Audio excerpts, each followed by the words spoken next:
5 money beliefs keep people broke. Here's how to identify and fix them. Your relationship with money is shaped by beliefs you've held since childhood. Most of them are wrong. They tell you money is scarce, that rich people are greedy, that you're not smart enough to build wealth. These beliefs sabotage every financial decision you make. Today, I'm exposing the 5 most damaging money beliefs, showing you where they come from, and giving you the exact replacement beliefs that create financial freedom. Belief 1. Money is scarce and hard to get. This is the scarcity mindset. It tells you there's never enough money, that earning more is nearly impossible, and that wealth is reserved for other people. Where it comes from, you grew up hearing phrases like money doesn't grow on trees, we can't afford that, or rich people are just lucky. Your parents struggled. You watched them stress over bills. You internalized the message that money is hard to come by, and that wanting more is greedy or unrealistic. Why it keeps you broke? Scarcity thinking makes you hoard, avoid risks, and play small. You don't invest because you're afraid of losing what little you have. You don't start a business because failure feels catastrophic. You accept low wages because you believe better opportunities don't exist. Scarcity is a self-fulfilling prophecy. If you believe money is scarce, you'll make decisions that keep it scarce. The replacement belief: money is abundant and flows to those who create value. There is no fixed amount of wealth in the world. Wealth is created through innovation, problem solving, and exchange. When you provide value, whether through a job, a business, or an investment, money flows to you. Shift from "there's never enough" to "there's always opportunity." Shift from "I can't afford it" to "how can I afford it?" That one reframe opens doors.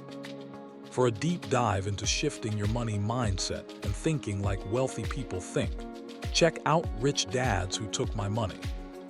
It challenges conventional beliefs and reveals what wealthy people do differently. Links in the description. Belief 2. Rich people are greedy or immoral. This belief demonizes wealth. It tells you that rich people got rich by exploiting others, that wanting money makes you selfish, and that being poor is somehow more virtuous. Where it comes from: cultural messaging, media portrayals, and personal resentment. You see billionaires on TV acting entitled. You hear stories about corporate greed. You generalize that to all wealthy people and decide that money corrupts.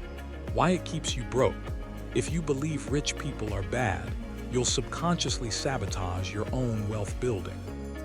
You'll feel guilty for wanting more. You'll avoid investing or starting a business because you don't want to be one of them. You'll stay broke to maintain your moral identity. This belief is toxic because it makes poverty a virtue and wealth a sin. Neither is true. The replacement belief: wealth is a tool. It amplifies who you already are. Good people with money do good things. They support their families, fund charities, create jobs, and build communities. Bad people with money do bad things, but money itself is neutral. You can be wealthy and generous. You can be wealthy and ethical. You can be wealthy and kind. In fact, you can do more good in the world with resources than without them. Shift from "rich people are greedy" to "wealth gives me the power to make a bigger impact." Belief 3. I'm not smart enough to build wealth. This is the imposter syndrome of money. It tells you that wealth building is too complicated, that you're not educated enough, that you'll mess it up, so why even try? Where it comes from: lack of financial education. You didn't learn about money in school. Your parents didn't teach you. Investing, budgeting, and business feel like foreign languages, so you assume you're not capable. Why it keeps you broke? If you believe you're not smart enough, you won't educate yourself. You won't read books, take courses, or ask questions. You'll hand your money to experts without understanding what they're doing. Or worse, you'll do nothing and stay broke. This belief is especially damaging because financial literacy is learnable. It's not intelligence, it's education. And education is available to everyone. The replacement belief: I can learn anything I need to know about money. Wealthy people aren't smarter than you. They just learned skills you haven't learned yet, and those skills are accessible. Budgeting is simple math. Investing is following proven strategies. Building wealth is discipline and consistency. None of it requires a finance degree or a genius IQ. Start small. Read one book, watch one video, open one investment account, build confidence through action. If you want a straightforward framework for building wealth step by step, grab the Total Money Makeover. It's written for everyday people and walks you through everything from budgeting to investing. Links in the description. Belief 4. I'll start when I have more money. This is the procrastination belief. It tells you that you need to earn more before you can save, invest, or build wealth. It convinces you that your current income isn't enough to make progress. Where it comes from: fear and perfectionism. You're waiting for the right time. You think you need a big windfall or a high income before you can start. You're paralyzed by the idea that small actions don't matter. Why it keeps you broke: waiting for more money is a trap. You'll never feel like you have enough. If you're not building wealth on 50,000, you won't build it on 100,000. The habits don't magically appear when income increases. Lifestyle inflation does. People who wait never start. They retire broke, wondering where the time went. The replacement belief: I start now with what I have. Wealth is built through small, consistent actions compounded over time. Saving $10 per week is better than saving zero. Investing $50 per month is better than waiting. The best time to start was 10 years ago. The second best time is today. Action creates momentum. Momentum creates results.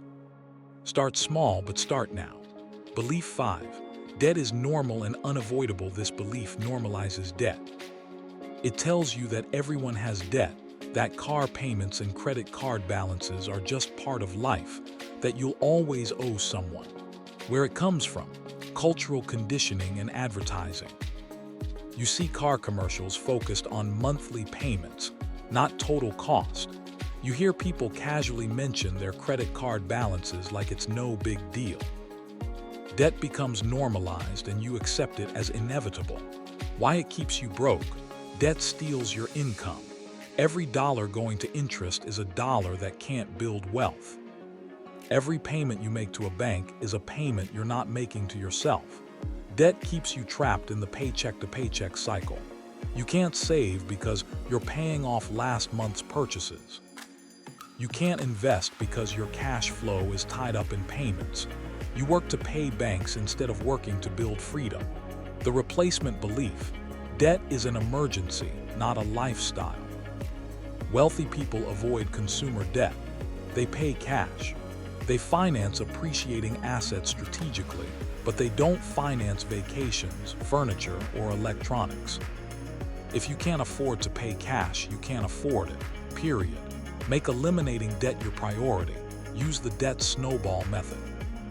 Attack the smallest balance first, then roll that payment into the next debt. Once you're debt-free, redirect those payments into savings and investments. Freedom feels better than any purchase financed with debt ever could. If you need a proven system for eliminating debt and building wealth, read Money, Master the Game by Tony Robbins.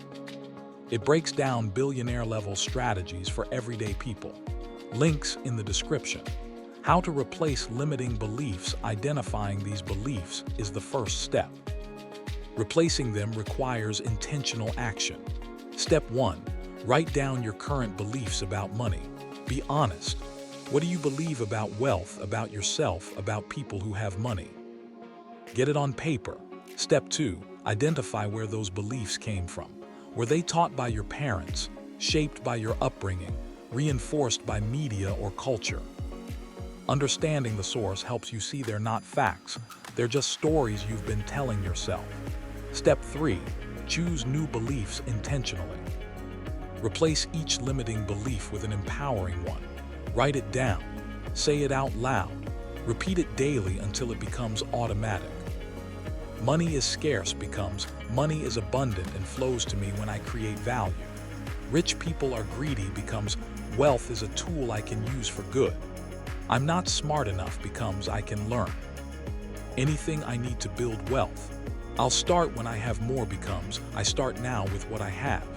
Debt is normal becomes debt is an emergency I'm eliminating. Step 4.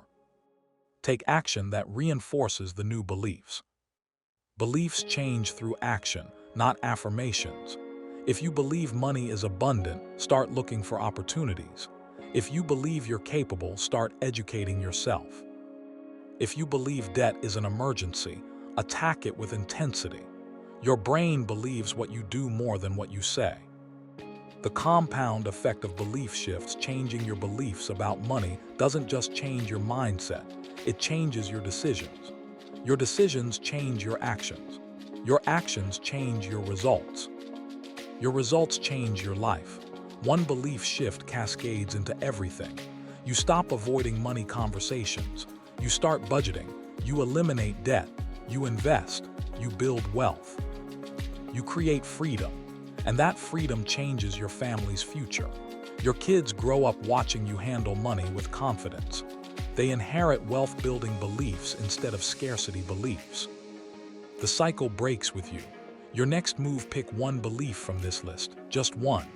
The one that hit hardest when you heard it. Write down the replacement belief. Say it out loud. Then take one action today that reinforces it. If you're shifting from scarcity to abundance, look for one opportunity to create value. Start a side hustle. Ask for a raise. Learn a new skill. If you're shifting from I'm not smart enough to I can learn, read one chapter of a finance book today. If you're shifting from I'll start later to I start now, open a savings account or investment account this week. Beliefs change through action. Start today. That's wealth mode. If this video was helpful, please click the subscribe button and then like and share with your family and friends.